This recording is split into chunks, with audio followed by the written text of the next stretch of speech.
Good morning, ladies and gentlemen. My name is Greg Michaelowski from ForexLive.com. Today's date is September 1, 2022, and this is the Morning Forex Report.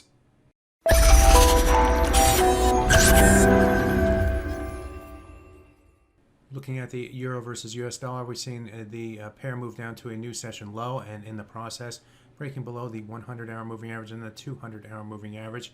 We saw better than expected initial jobless claims, which came in at 232,000 versus 248. That may be helping to push the dollar to the upside here and test that 200-hour moving average again.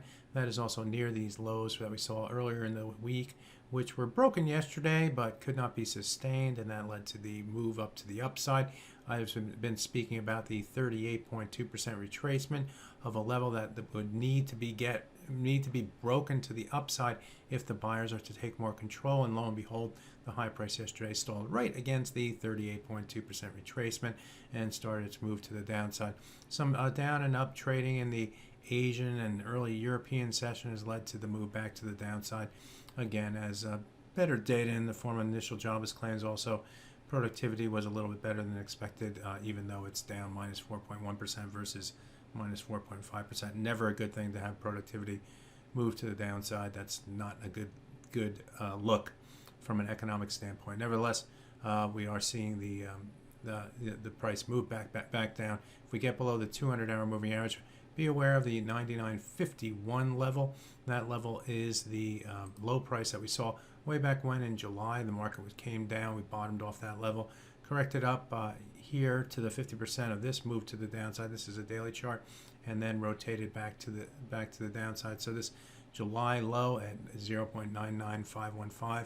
Although it's been breached in the month of August, it will be a level that, if we get below, would be more bearish for the euro versus US dollar.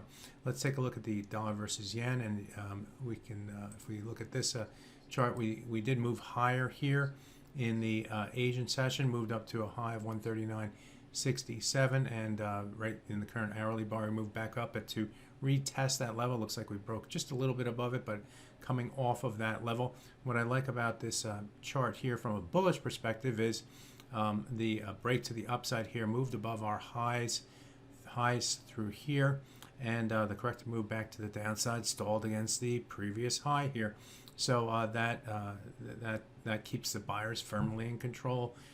The buyers came in against this area right here and pushed the price to the upside. You can only be long in this currency pair if you want to. Well, I take that back. You can always be short, but if you want to be short against the previous high, you better put a stop above that level if the price starts to trade more comfortably above the 139.67 level. This level is the highest levels going back to 1998. I don't even have it on my chart, but it's tough to fight City Hall, and that's dollar yen move is to the upside. Let's take a look at the sterling versus US dollar, and what we developed yesterday was a bottom side trend line here, downward sloping trend line, and a downward sloping trend line on the top side as well.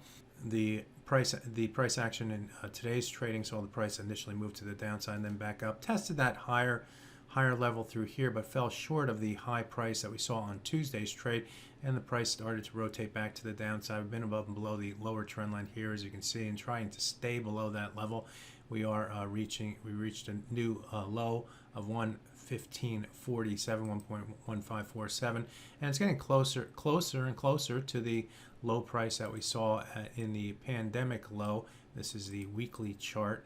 The pandemic low back in March 2020 reached 1.14033. So within about 160 pips or so of that level on the downside, but getting closer as the price continues to move to the downside. Now, for those people who might be interested in the RSI index, and I don't normally bring this up, but we are seeing lower lows through here, and if you take a look at the RSI, we are having marginally higher RSI indices here. That's not to say that I'm sitting there and saying that you should buy the sterling versus US dollar, but it does keep as a secondary trading tool. It gives traders the wherewithal and the knowledge that if the price does start to move to the upside, we could see further corrective move in that direction. Now you need to break, for instance, this trend line. Maybe you need to break these lows through here in order to give you more confidence and ultimately get above the 100-hour moving average and 200-hour moving average.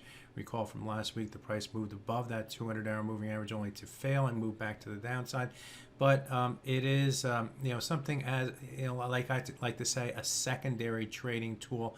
Diverging RSIs, lower lows, higher RSI, give dip buyers the inkling that maybe there's an opportunity to get to the upside, but we need to break levels like trend lines or old lows and stuff like that to give you the confirmation and the confidence for the price to continue its move to the upside.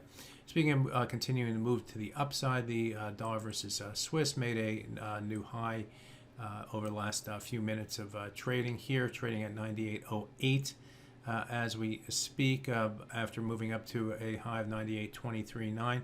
If we go back in time, let's put this on the 4-hour chart. This area right through here is representative of swing highs that came through here, swing low there, a swing high here, sort of developed it. We traded above and below the area through here, and we came up to it in trading last weekend and this week as well, only to find sellers against that level. So we're breaking, breaking above this ceiling here and also this swing area here. That goes down to 98.07. We're going to need, if we, just to get to potentially see a move to the downside and move back below that 98.07 level. Let's call it 98 as well. Get below that level, and maybe we see some profit taking on the failed break up through here. We will see. Let's see, the dollar versus the Aussie versus US dollar moved to a new session low here. We had weaker than expected China data. They also announced lockdowns, which should hurt the Australian and New Zealand economies, and so we saw the move to the downside. But a quick rotation back to the upside in the European session took the price back into this area where we had swing low, swing low, swing low over the last 3 trading days. So try to move above that, but moving back down below. We're going to need to get above the 68.40 level and above this swing area as well, which was swing lows through here, in order to push the price to the upside. Ultimately, you need to get above the 100 and 200-hour moving averages, which we couldn't do during yesterday's trade. The price moved up to the 200-hour moving average and found willing sellers pushing the price to the downside.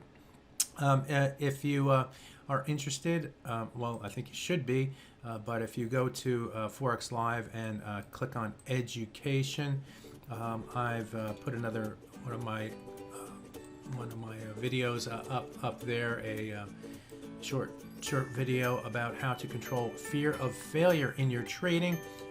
Again, go to Forex Live, click on Education, and Education tab, and then look for this. Alternatively, if you go to Must Read, you can find some of my short videos through here. It's all about anticipating how to control fear in your trading. Just click on that, and if you like it, give it a thumbs up. If you don't like it, give it a thumbs down. But it's my little way to try to educate you on all the things that I've learned through my many years of trading in the Forex market. My name is Greg Michalowski. Good fortune through trading. Bye-bye now.